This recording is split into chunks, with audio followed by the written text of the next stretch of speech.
If you're feeling a little down and out, remember sometimes it's darkest before the dawn. Take the case of Jimmy Kimmel. He loves to tell the story about his third grade teacher who said he'd never amount to anything. Or Abraham Lincoln, and even after the fact, he's remembered for a speech that everybody thought would be meaningless because the great speaker was Edward Everett. Or Albert Einstein, who failed his first admission to the Swiss Institute of Technology.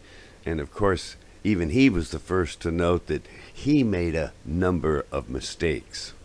And sometimes success comes to those in spite of themselves. Consider Arthur Conan Doyle, who wanted to be known for his medical research and romance novels, and just wrote Sherlock Holmes as a one-off.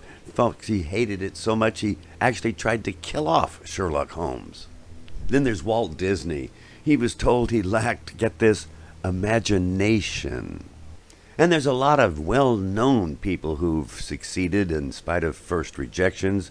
R.K. Rowling, Steve Jobs, who was actually fired from a job as president. And then you have Michael Jordan, who had a slew of early setbacks. And consider Jackie Chan, which had, unlikely as the beginning of his career, turned out to be a king of his genre. And of course, Oprah Winfrey, in spite of all of her inherent minority. And consider Harrison Ford, who was told to take up another career. And let's not forget Elvis Presley, who said maybe he should keep his truck driving job. Unless we forget probably the most notorious rejection of them all, the exec at Decca Records who said, oh, the Beatles, that's a sound that nobody would be interested in. Or the Canadian jazz group The Diamonds, whose parody became a rock standard. And then, of course, let's not forget Clive Davis, who said hip-hop was merely a passing phase. Or the Beastie Boys, whose parodies were actually bigger and better than hip-hop.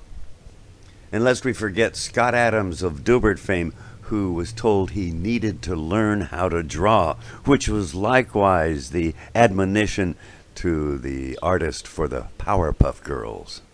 And by the way, Jim Davis of Garfield for the Cat didn't own a cat, and nor did Schultz of Peanuts owned a beagle. He did own, however, an Irish setter.